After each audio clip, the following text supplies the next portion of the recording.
مخلصا لہ الدین صدق اللہ العظیم۔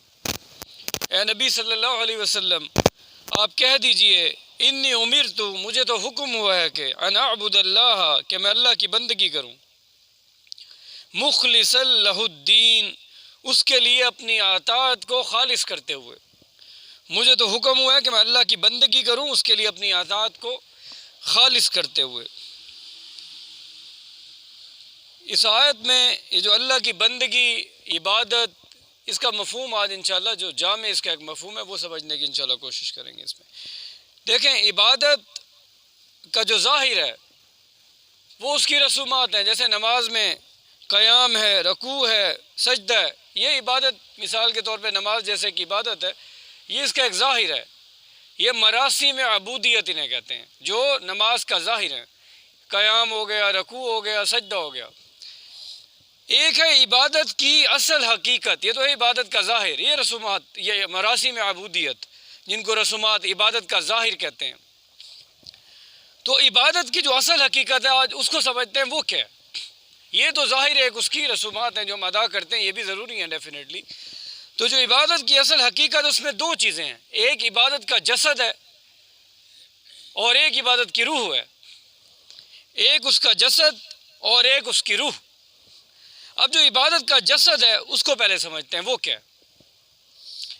عبادت کا جسد، اس میں سورۃ المؤمنون کی آیت ہے، دیکھیں عبد کہتے ہیں غلام کو، اور اللہ تعالیٰ ہمارا آقا ہے، مالک ہے۔ تو عبد یا غلام اپنے آقا کی ہماتن، ہمہ وقت اطاعت کا، غلامی کا پابند ہوتا ہے، جو غلام ہوتا ہے۔ ہم اللہ کے غلام ہیں، عبد کا مطلب ہے غلام۔ تو غلام 24 گھنٹے، ایک ہوتا ہے سرونٹ، جیسے اب گورنمنٹ سرونٹ ہے، ہم جاب کرتے ہیں، وہ 6 گھنٹے 8 گھنٹے جو بھی، وہ تو ایک 6-8 گھنٹے کی ہوتی ہے اور اس میں رولز اینڈ ریگولیشنز بھی ہوتے ہیں۔ لیکن جو عبد غلام ہوتا ہے اس میں کوئی رولز اینڈ ریگولیشن، وہ 24 گھنٹے کا سرونٹ سمجھ لیں، تو اس کی سروس 24 گھنٹے کی ہوتی ہے۔ اس دور میں جائیں جب حضرت بلال رضی اللہ تعالیٰ عنہ غلام ہے اور وہ آقا ان کا امیہ بن خلف تھا، تو وہ جو چاہے کرے، مار ڈالے، اس کو حق تھا آقا کو۔ تو آقا جو ہوتا ہے اس عبد کا یا غلام اپنے آقا کی ہماتن، ہمہ وقت اطاعت کا پابند ہوتا ہے۔ اب عبادت کا جسد وہ ہے اللہ کی کلی اطاعت، عبادت کا جسد یا غلامی، اس میں دو آیتیں آپ کے سامنے۔ تو عبادت کا جو جسد ہے وہ اللہ کی اطاعت کرنا، اللہ کی کلی غلامی اختیار کرنا۔ اب اس میں سورۃ المؤمنون میں حضرت موسیٰ اور ہارون کے بارے میں فرعون کا یہ قول، جب اس نے موسیٰ اور ہارون علیہ السلام سے، فرعون نے کیا کہا وہ سن لے۔ اسے کہا فرعون نے وَقَوْمُهُمَا لَنَا عَابِدُونَ، کہ ان کی قوم تو عابدون، ہماری غلام ہے۔ یہ عابدون، وہ عبد کا مطلب غلام۔ عبادت کا جو جسد ہے وہ غلامی ہے یا کلی اطاعت ہے۔ اس طرح سورہ شعراء میں وہ اب اطاعت کا مفہوم آ جائے گا۔ وَتِلْكَ نِعْمَةٌ تَمُنُّهَا عَلَيَّ أَنْ عَبَدْتَ بَنِي إِسْرَائِيل، اور یہ احسان فرعون کو مخاطب کر کے موسیٰ علیہ السلام نے کہا تم نے میری قوم کو غلام بنا رہی ہے، تم نے میری قوم کو جو غلام بنایا ہے، اور یہ احسان جو تم مجھے جتلا رہے ہو، کیا یہ اس کا بدلہ ہے؟ علیہ ان عبدت، وہ عبد سے، عبدت بنی اسرائیل، کہ تو نے بنی اسرائیل کو غلام بنا رکھا ہے، وہ غلام۔ اب ظاہر ہے بنی اسرائیل فرعون کی پوجا تو نہیں کرتی تھی، وہ اس کی اطاعت کرتی تھی، اس کے احکامات کی اطاعت کرتی تھی۔ تو یہ دو مفہوم آ گئے۔ تو عبادت کا جسد کیا ہو گیا؟ غلامی یا کلی اطاعت، اور غلامی ہمتن، ہمہ وقت، راؤنڈ دا کلاک ہوگی وہ۔ اب آتے ہیں عبادت کی وہ جو روح ہے وہ کیا ہے؟ عبادت کی روح، اس میں امام ابن تیمیہ اور ان کے شاگرد حافظ ابن قیم وہ فرماتے ہیں العبادت تجمع اصلین غایت الحب مع غایت الذل والخضوع۔ اللہ تعالیٰ کی عبادت دو چیزوں کے مجموعے کا نام ہے۔ اللہ کی عبادت غایت الحب، یعنی کہ غایت درجے کی محبت، شدید محبت اللہ کی ذات سے۔ اب یہ روح ہے، عبادت کی روح یہ ہے۔ والخضوع مع غایت الذل والخضوع، اور اس کے سامنے غایت درجے کا عاجزی کا اظہار کرنا، وہ اللہ کی اطاعت ہو گئی۔ تو دوسرے لفظوں میں اللہ کی عبادت کا مطلب یہ ہے کہ انسان حد درجے اللہ کی محبت کے ساتھ خود کو اللہ کے سامنے بچھا دے، تو ڈیفینیشن عبادت کی یہ بنے گی کہ اللہ کی محبت کے جذبے سے سرشار ہو کر اس کی کلی اطاعت یا غلامی کا نام عبادت ہے. یہ ہے عبادت. تو عبادت کا جسد وہ اطاعت، عبادت کی روح اللہ کی حد درجے کی محبت، شدید محبت. والذین آمنوا اشد حبا للہ. تو یہ اب عبادت کی ڈیفینیشن ہے. اللہ کی محبت کے جذبے سے سرشار ہو کر اس کی کلی اطاعت کرنے کا نام یا اس کی غلامی کا نام عبادت ہے. تو عبادت از اکول ٹو محبت جمع اطاعت. عبادت از اکول ٹو محبت جمع غلامی اللہ تعالیٰ کی. یہ عبادت بن جائے گی. اب یہ کلی اطاعت ہے. ادخلوا فی السلم کافہ، دین میں پورے کے پورے داخل ہو جاؤ. اگر کسی نے اللہ کی اطاعت کے ساتھ کسی اور کو بھی اطاعت میں شریک کر لیا تو ایسی جزوی اطاعت یا شرکت والی اطاعت یا مشترکہ اطاعت اللہ کو قابل قبول نہیں ہے. ایسی اطاعت منہ پہ دے ماری جائے گی کہ ایک طرف نماز ہے دوسری طرف حرام خوری کی جا رہی ہے. یہ کون سی اطاعت ہے؟ کہ یہ طرز عمل اللہ کو پسند نہیں ہے کہ اللہ کے ایک حکم تو ماننا اور دوسرے کو رد کر دینا. میں نہیں مان سکتا، یہ میرے لیے پاسبل نہیں ہے. اللہ کے ایک احکام، اللہ کے احکامات میں سے کسی ایک کی نفی سے کل کے کل کی نفی ہو جائے گی. اور یہی بنی اسرائیل سے خطاب کیا گیا تھا جو میں نے پچھلے دروس میں افتؤمنون ببعض الکتاب وتکفرون ببعض، کہ کتاب کے ایک حصے کو مانتے ہو دوسرے کا انکار کرتے ہو. نماز پڑھتے ہو سود کھاتے ہو، نماز کرتے ہو بے حیائی فحاشی فیسٹیولز میوزیکل نائٹس ان کا حصہ بنتے ہو. یہ کون سا دین ہے؟ تو اللہ کو کلی اطاعت چاہیے. تو یہ ہے عبادت اصل میں، اس کا مفہوم کہ کلی اللہ کی اطاعت، غلامی، اس کی محبت کے، اور ہر معاملے میں اللہ کے سارے احکامات کی اطاعت. تو یہ عبادت کا ایک مفہوم تھا. تو یہ تھا یہ آیت سورہ زمر کی. کل انی امرت، اے نبی صلی اللہ علیہ وسلم آپ کہہ دیجئے مجھے تو حکم ہوا ان اعبد اللہ، کہ میں بندگی کروں، اللہ کی عبادت کروں، مخلص اللہ الدین، اپنی اطاعت کو اس کے لیے خالص کرتے ہوئے. اللہ کو کرپٹڈ بندگی نہیں چاہیے، اللہ کو کرپٹڈ اطاعت نہیں چاہیے، اللہ کو خالص اطاعت چاہیے. مخلصین اللہ الدین، اپنی اطاعت کو اس کے لیے خالص کرتے ہوئے. کرپٹڈ اطاعت کیا ہے؟ حرام خوری ہیں، ادھر سے نماز ہے، یہ کرپٹڈ ہے. اب وقوع قیامت اور عدالت الہی کے ایک منظر کی جھلک، روز قیامت، سورہ زمر آیت نمبر 70. وَنُفِخَ فِي الصُّورِ فَصَعِقَ مَنْ فِي السَّمَاوَاتِ وَمَنْ فِي الْأَرْضِ إِلَّا مَنْ شَاءَ اللَّهُ. اور سور میں پھونکا جائے گا تو بے ہوش ہو جائیں گے لوگ. فِي السَّمَاوَاتِ وَمَنْ فِي، جو کوئی بھی آسمانوں میں اور زمین میں ہے وہ بے ہوش ہو جائیں گے جب سور میں پھونکا جائے گا. إِلَّا مَنْ شَاءَ اللَّهُ، سوائے ان کے جنہیں اللہ چاہے. انتہائی دہشت ناک منظر ہوگا. سور کے بارے میں ذرا نفخہ، سور کے 3 ہوں گے، 3. پہلا نفخہ وہ کیا ہوگا؟ یہ نا وَنُفِخَ فِي الصُّورِ، یہ نفخہ اول، نفخہ دوم، نفخہ سوم، 3 ہوں گے. جو فرسٹ نفخہ ہوگا اس میں کیا ہوگا؟ وہ الساعہ ہوگا، کہ جب زلزلے آئیں گے زمین پہ، شدید زلزلے آئیں گے اور سورج اور چاند آپس میں ٹکرا جائیں گے اور پہاڑ روئی کی گالوں کی طرح اڑنے لگیں گے. یہ پہلا نفخہ ہوگا سور میں جب پہلی دفعہ پھونکا جائے گا. یہ فرسٹ ہوگا، اول، نفخہ اول. تو اس کے نتیجے میں وہ الساعہ، زلزلے آئیں گے، جسے زبان زیادہ ہم قیامت کہتے ہیں، وہ سمجھ لیجیے گا اس قیامت کا کیا مفہوم ہے، وہ آگے آ جائے گا. تو اس کو الساعہ کہتے ہیں جب شدید زلزلے اور طوفان کی صورت پیدا ہو جائے گی. پھر دوسرا اس آیت میں جو ذکر کیا گیا وہ دوسرا نفخہ ہے. وَنُفِخَ فِي الصُّورِ فَصَعِقَ، تو لوگ وہ بے ہوش ہو جائیں گے. جو دوسرا نفخہ ہوگا اس کے نتیجے میں تمام جانداروں پر موت طاری ہو جائے گی. وہ جو بے ہوش ہو جائیں گے موت طاری ہو جائے گی. اب وہ جو تیسرا نفخہ ہوگا اس کا اگلی آیت میں ذکر ہے، جس کی کیفیت یہ بیان کی گئی ہے ثُمَّ نُفِخَ فِيهِ أُخْرَى فَإِذَا هُمْ قِيَامٌ يَنظُرُونَ. پھر اس سور میں دوبارہ پھونکا جائے گا تو اچانک سب کے وہ کھڑے ہو جائیں گے دیکھتے ہوئے. تو یہ جو تیسرا نفخہ ہوگا یہ بیسیکلی اس میں تمام انسان دوبارہ زندہ کر دیے جائیں گے. تمام انسان دوبارہ زندہ ہو جائیں گے. اسی کا نام قیامت، قیام کھڑے ہونا، اسی کا نام قیامت ہوگا. نفخہ جو تیسرے نمبر والا ہے اس کا نام قیامت ہے. ہم جسے قیامت سمجھتے ہیں وہ الساعہ ہے، زلزلے آئیں گے جب یہ کائنات تباہ ہو جائے گی ساری، وہ الساعہ ہے جسے ہم قیامت زبان زد عام میں سمجھتے ہیں. قیامت یہ تیسرا نفخہ ہے کہ جب وہ تیسری دفعہ وہ جو سور دوبارہ پھونکا جائے گا تو سارے لوگ قبروں سے نکل کے کھڑے ہو جائیں گے، دوبارہ زندہ ہو جائیں گے. تو یہ گویا نفخہ جو ہوگا تیسرا، جس کو القیامہ، یہ جو کھڑے ہونا ہے، اس کا نام قیامت ہے. اور فَإِذَا هُمْ قِيَامٌ يَنظُرُونَ، قیام ہوئی، وہ کھڑے ہو جائیں گے سارے دوبارہ. تو یہ گویا تیسرا نفخہ بعد سے بعد الموت کا ہوگا. وَأَشْرَقَتِ الْأَرْضُ، اور اس میں ایک اور چیز بھی امپورٹنٹ ہے. دیکھیں قرآن مجید میں قیامت کے دن کی تفصیلات پہ غور کرنے سے معلوم یہ ہوتا ہے کہ میدان حشر اسی زمین پہ ہی ہوگا. میدان حشر اسی زمین پہ ہی ہوگا. جیسے اللہ تعالیٰ فرماتے ہیں اس میں سورہ انشقاق میں وَإِذَا الْأَرْضَ مُدَّتْ، کہ زمین کو کھینچ کر پھیلا دیا جائے گا، دکن دکا، اس کو کوٹ کوٹ کے برابر کر دیا جائے گا. اس کے نشیب و فراز ختم ہو جائیں گے. اس کو کھینچ کر برابر کر دیا جائے گا اور کوٹ کوٹ کے اس کے نشیب و فراز بھی سارے ختم کر دے، پلین ہو جائے گی، جیسے چٹیل میدان ہوتا ہے اس طرح. اور اسی طرح اللہ فرماتے ہیں سورۃ طٰہٰ میں لا تری فیہا عوجا ولا امتا، تم نہیں دیکھو گے اس میں کوئی ٹیڑھ اور نہ کوئی ٹیلا.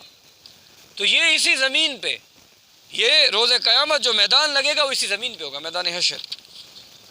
تو قیامت کے دن میدان حشر اسی زمین پر قائم ہوگا. زمین کو کوٹ کوٹ کے ایسا ہموار کر دیا جائے گا کہ اس کے نشیب و فراز ختم ہو جائیں گے، اور پہاڑ، وہ جو پہاڑ ہیں وہ اڑ جائیں گے، سر اڑا دیے جائیں گے.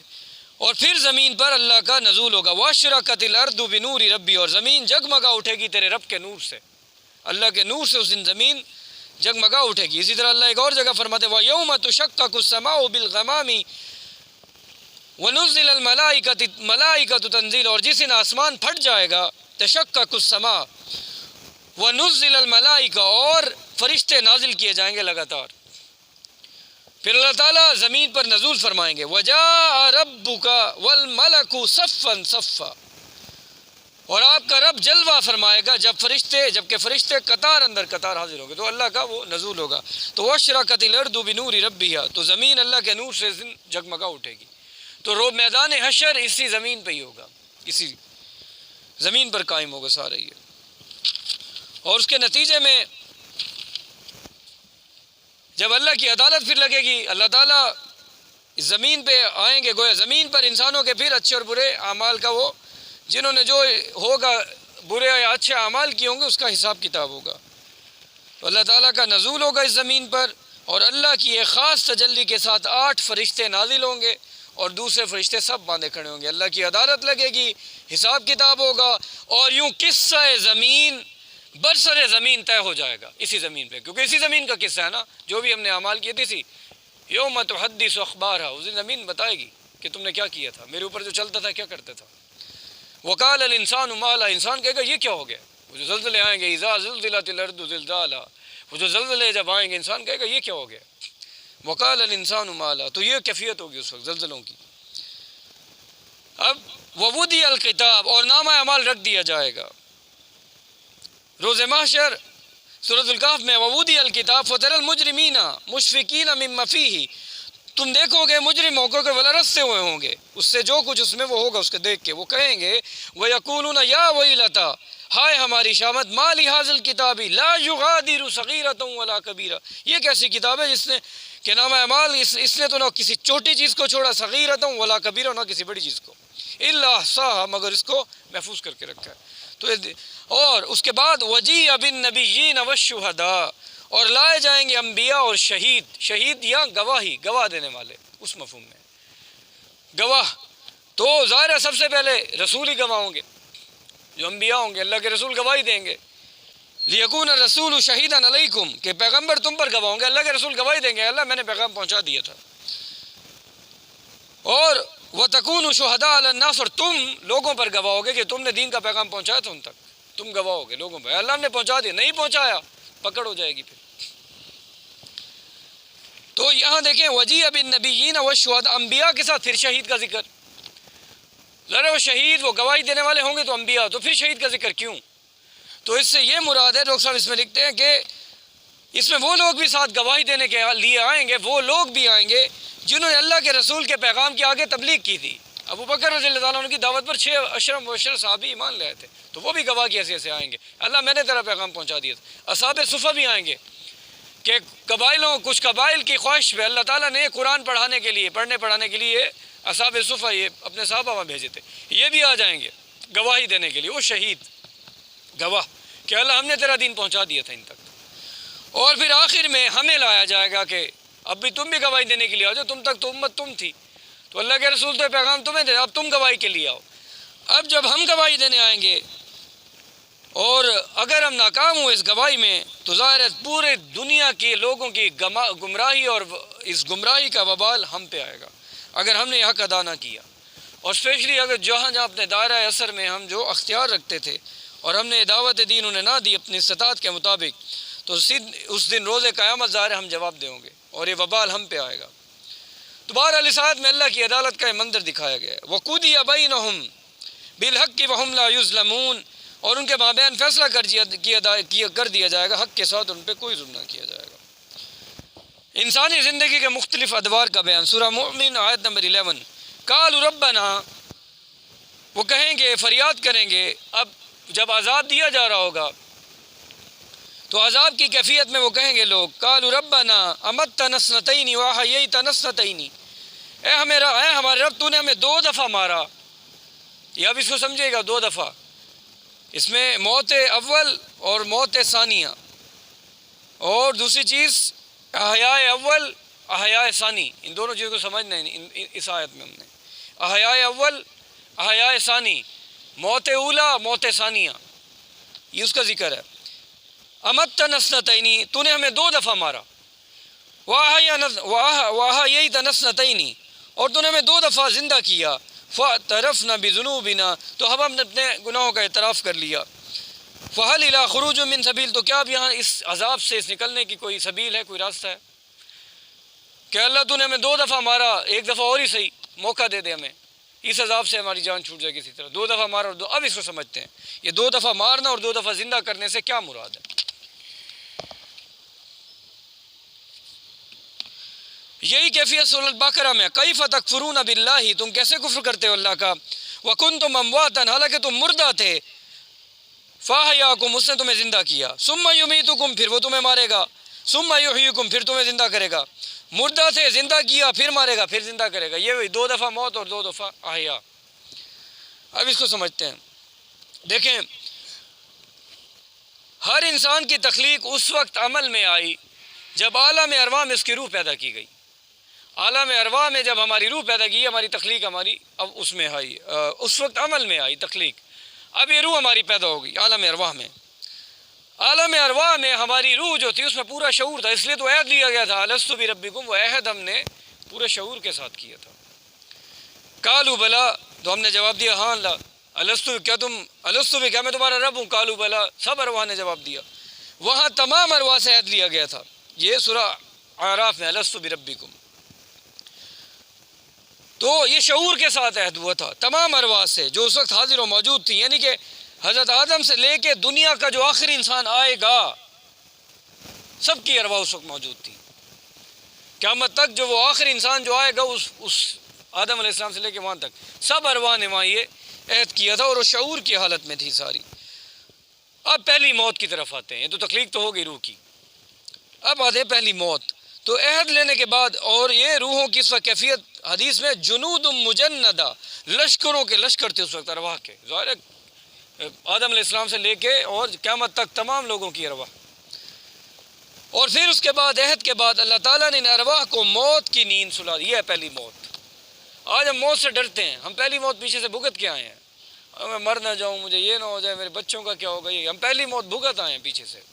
یہ پہلی موت تھی کہ جب ہم سے عہد لینے کے بعد ہمیں سلا دیا گیا. وہ کولڈ سٹوریج تھا کولڈ سٹوریج میں ڈال دیا گیا ساری ارواح. جو روح اب آ رہی ہے جو بچہ دنیا میں آ رہا ہے اس کی روح وہاں سے کولڈ سٹوریج سے آ رہی ہے جسے سلا دیا گیا تھا عہد لینے کے بعد. ہماری بھی سوئی ہوئی تھی جب ہم ماں کے پیٹ میں آئے تو وہ روح ڈال دی گئی اس کے اندر. تو پہلی موت اس کو سمجھ لیں. تو گویا کولڈ سٹوریج میں ہمیں محفوظ کر دیا گیا. پہلی موت تھی ہماری عالم ارواح میں جو ہم پہ وارد ہوئی. پہلی موت ہم پہ وارد ہو چکی ہے. چنانچہ جو ارواح ابھی تک دنیا میں نہیں آئیں وہ ابھی تک وہاں اسی کیفیت میں موجود ہیں کولڈ سٹوریج میں. پہلی موت جن پہ آ چکی. اچھا اب نیکسٹ پھر جب ماں کے پیٹ میں عالم خلق میں انسان کا جسم وہ لوتھڑا وجود میں ماں کے پیٹ میں ہوتا ہے تو اس کی روح کو عالم ارواح سے اس لوتھڑے میں منتقل کر دیا ماں کے پیٹ میں. وہ کولڈ سٹوریج سے وہ جو پہلی موت وہاں سے لے کے ماں کے اس میں حرم مادم اس میں ماں کے اس میں بچے دانی میں حرم میں رحم میں اس جسم میں منتقل ہونے کے وہ جو فیٹس ہوتا ہے جب 120 دن کا حدیث میں فیٹس ہوتا ہے وہ جو بچہ 120 دن کا ہوتا ہے تب روح ڈالی جاتی ہے. جان ہوتی ہے پہلے اس میں، بلڈ سرکولیشن اس کی ڈیولپ ہو چکی ہوتی ہے، ہارٹ اس کا پمپ کر رہا ہوتا ہے، وہ سن بھی رہا ہوتا ہے، سب کچھ کر رہا ہوتا ہے، 3 مہینے کا بچہ، 120 دن کا بچہ، سسٹم سارے اس کے ڈیولپ ہو چکے ہوتے ہیں. اب اس کے اندر روح پھونکی جاتی ہے، اب 120 دن کا جب ہوتا ہے تو اب ماں کے پیٹ کے اندر وہ اب جیسے اس جسم میں منتقل ہوئی روح تو اب وہ روح آنکھ کھولتی ہے. وہ اس کولڈ سٹوریج میں وہ جو پہلی موت آئی تھی، اب یہ روح کی آنکھ کھلنا ہے، تو اس سے روح کا احیاء اول ہو گیا. وہ موت تھی پہلی، اور یہ روح یا انسان کا احیاء اول ہو گیا. اب اس کے بعد انسان ماں کے پیٹ سے دنیا میں آتا ہے اور ایک وقت گزار کے اور فوت ہو جاتا ہے، لوگ اسے دفنا کے چلے جاتے ہیں. دفنانے کے بعد یہ جسم کہاں چلا جاتا ہے؟ مٹی میں جسم چلا جائے گا، اور روح عالم برزخ میں چلی جاتی ہے مرنے کے بعد. تو یہ ہماری دوسری موت ہو گئی. یہ جو ہم موت یہاں دنیا میں دیکھتے ہیں ہماری دوسری موت ہے. پہلی وہ ادھر جب عہد لینے کے بعد ارواح کو سلا دیا گیا تھا. اور پہلا احیاء کون سا ہے؟ جب روح ماں کے پیٹ میں ڈالی جاتی ہے اور وہ آنکھ کھولتی ہے اور پھر ہم دنیا کی زندگی گزارتے ہیں. تو یہ پہلا ہمارا احیاء اول ہی ہو گیا. تو پہلی موت وہ، اور دوسری موت یہ جو جب ہم اس دنیا کی زندگی کو گزار کے دنیا سے چلے جائیں گے. اس کے بعد جب قیامت ہوگی، برپا ہوگی، تو ہر انسان کی روح کو ایک دفعہ پھر اس کے دنیاوی جسم سے ملا کر زندہ کر دیا جائے گا. اس دنیاوی جسم بے شک یہ ٹکڑے ٹکڑے ہو جائے، اللہ تعالیٰ سب کچھ اکٹھا کر لے گا، پور پور اس کے جوڑ دے گا اللہ تعالیٰ، اور اس کے نتیجے میں تمام انسانوں کا احیاء ثانی ہوگا اور میدان حشر میں ہم کھڑے ہوں گے ساتھ. یہ ہے دوسرا احیاء. اب 2 موتیں ہو گئی اموات اور 2 احیاء ہو گئے. یہ تھا کہ ربنا امتنا ثنتین واحییتنا اثنتین، کہ تو نے ہمیں 2 دفعہ مارا اور 2 دفعہ زندہ کیا. تو اے اللہ اب یہ پروردگار کے سامنے گزارش کریں گے کہ تو نے ہمیں 2 دفعہ موت دی اور 2 دفعہ زندہ کیا، عالم ارواح سے دنیا کی زندگی تک اور دنیا کی موت کے بعد قیامت کے اس دن تک. اے اللہ ہم پہ کئی دور گزر چکے، اتنے دور تو ہم نے دیکھ چکے، ایک اور دور دے دے، اس سے تو ہماری جان چھوٹ جائے عذاب سے جس میں آج ہم مبتلا ہیں. ایک اور دو دے دے. اللہ فرمائے گا نہیں، اب نہیں. تو یعنی وہ لوگ اپنے سابقہ زندگی کے مختلف ادوار کو دلیل بنا کر ایک اور دور کی اللہ سے رعایت تاکہ اس عذاب سے چھٹکارا حاصل کر سکیں.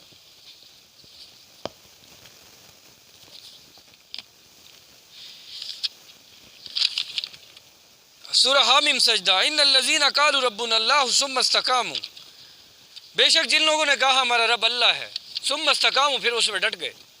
ڈاکٹر صاحب فرمایا کرتے ہیں استقامت میں قیامت ہے، پھر وہ ڈٹ گئے.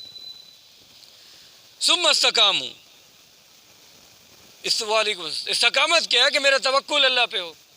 استقامت کیا ہے؟ میرا توکل اللہ پہ، ایمان میں نے لے آیا اللہ پہ، اب میرا توکل اللہ پہ. استقامت یہ ہے ہر حالت میں میں راضی بر رضا رب ہوں. جو بھی زندگی میں مجھے مشکلات جو بھی دیکھنا پڑے، میری کیفیت راضی بر رضا رب ہونی چاہیے. استقامت یہ ہے، پورا توکل ہو ہر معاملے پہ میرا اللہ پہ. استقامت یہ ہے. اور جب زندگی میں کوئی مسئلہ ہے تو میری زبان پہ حرف شکایت نہ ہے، کیونکہ یہ اللہ کی طرف سے ہے. یہ ہے استقامت. اور اللہ کے کسی فیصلے پر میرے دل میں ملال نہ ہو، یہ ہے استقامت. اور میں اللہ کے ہر حکم کے سامنے جھکتا چلا جاؤں، یہ ہے استقامت. اور میں تن من دھن اللہ کی اس مرضی کو جاری و ساری کرنے کے لیے لگا دوں، یہ ہے استقامت. تو یہ آسان کام نہیں ہے. کہنا آسان کام ہے کہ میں ایمان لے آیا، لیکن ڈٹ جانا. تو ظاہر ہے استقامت کے نتیجے میں ہوگا کیا؟ یہ بندہ مومن اپنے عمل سے پھر ثابت کرے گا کہ میرا حاجت روا، میرا مشکل کشوا، میرا سہارا، میرا نفع نقصان کا مالک سب اللہ ہے. وہ پوری دنیا سے بے نیاز ہو جائے گا. اس کا عمل پھر ثابت کرے گا کہ اس کا رب تو صرف اللہ ہے، یہ کسی سے نہیں مانگتا، اس کا سب کچھ اللہ ہے. وہ اپنے عمل سے پھر تو دل کا یہ یقین اور عمل کا یہ رنگ، یہ یقین کی چوٹی اور ایمان کی چوٹی، اس ایمان و یقین کی چوٹی اور عمل کی چوٹی، اس کا نام استقامت. کہ جو اللہ کو رب مان کر استقامت کا مظاہرہ کرتے ہیں، یعنی اللہ کے ہر فیصلے پر وہ راضی رہتے ہیں، اللہ کی بندگی کرتے ہیں اور اللہ کی مرضی کو جاری و ساری رکھنے کے لیے تن من دھن لگاتے ہیں. تتنزل علیہم الملائکہ، ان پہ فرشتوں کا نزول ہوتا ہے. تو یہ ہے استقامت. اس لیے ڈاکٹر صاحب فرمایا کرتے ہیں اس میں قیامت ہے کہ انسان ہر ایک سے بے نیاز ہو جائے. نظریاتی طور پر رب کو مان دینے کے بعد عمل آپ کا کیا بتائے گا کہ اللہ والا ہے. اس کا سب کچھ، اس کا تن من دھن اللہ کی راہ میں لگاتا ہے. اور جب ایسا بندہ جو اس استقامت جس کی زندگی میں جو استقامت کا مظاہرہ کر رہا ہے، توکل جس کا اللہ پہ، جو راضی برضا، کیا اب اس کی زندگی کا مقصد دنیا پرستی رہ جائے گا؟ کیا اس کی زندگی کا مقصد دولت کی ہوس رہ جائے گی؟ کیا اس کی زندگی کا مقصد عہدوں کی ہوس رہ جائے گی؟ نہیں. کیا وہ پریورٹیز اس کی دنیا کی زندگی رہ جائے گی؟ نہیں. وہ تو ان چیزوں سے گزر چکا، وہ تو سب کچھ قربان کر چکا اپنے رب کے لیے، تن من دھن اللہ کی راہ میں، یہ استقامت، اور اس کے دین کی سربلندی کے لیے تن من دھن وہ لگائے گا اس نظام خلافت کے قیام کے لیے۔ تو ظاہر ہے اب وہ کیا کرے گا، اس کی زندگی کی میں ایک ہی تڑپ ہوگی، دعوت اللہ، کہ اس دین کی طرف، کہ جو حق میرے اوپر منکشف ہے لوگوں کو بھی میں اس کی طرف لے کے آؤں۔ اب اس کی زندگی کی تڑپ یہ ہوگی، اس لیے فرمایا گا وَمَنْ أَحْسَنُ قَوْلًا مِّمَّنْ دَعَا إِلَى اللَّهِ، اور اس شخص سے بہتر کس کی بات ہوگی جو لوگوں کو بلائے اللہ کی طرف، دعوت اللہ۔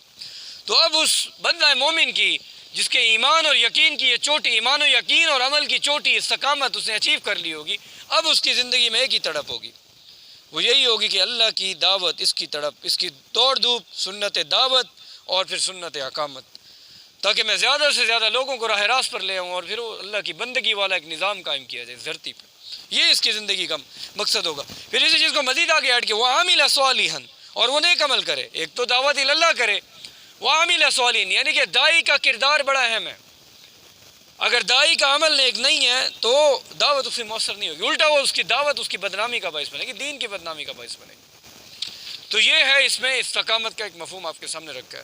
اور جو استقامت کا زندگی میں مظاہرہ کرتے ہیں، ایک تو ان کے دل میں تڑپ یہ ہوگی، اور دوسری چیز ان پہ فرشتوں کا نزول ہوتا ہے، تتنزل علیہم الملائکۃ، کہ جو وہ کیا کہتے ہیں فرشتے، اللہ تخافوا ولا تحزنوا، ڈرو نہیں اور غمگین نہ ہو۔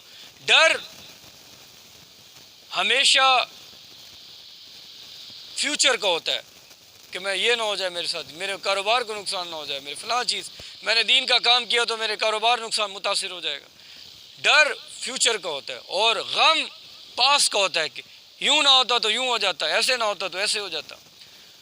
تو یہ جس کی زندگی میں استقامت ہوگی ایمان و عمل کی، اس چوٹی پہ وہ پہنچ چکا ہوگا، تو اس کی زندگی میں نہ خوف ہوگا نہ اس کی زندگی میں غم ہوگا، سکون ہی سکون ہوگا، اور فرشتوں کو اس میں نزول ہوگا، تتنزل علیہم الملائکۃ، کہ غم نہ کرو اور خوف نہ کرو، نحن اولیاؤکم فی الحیاۃ الدنیا، ہم دنیا کی زندگی میں تمہارے ساتھی ہیں۔ تو دنیا کی زندگی میں ایسے لوگوں پر فرشتوں کا نزول ہوتا ہے، اور آخرت میں بھی، وفی الآخرہ، صدق اللہ العظیم۔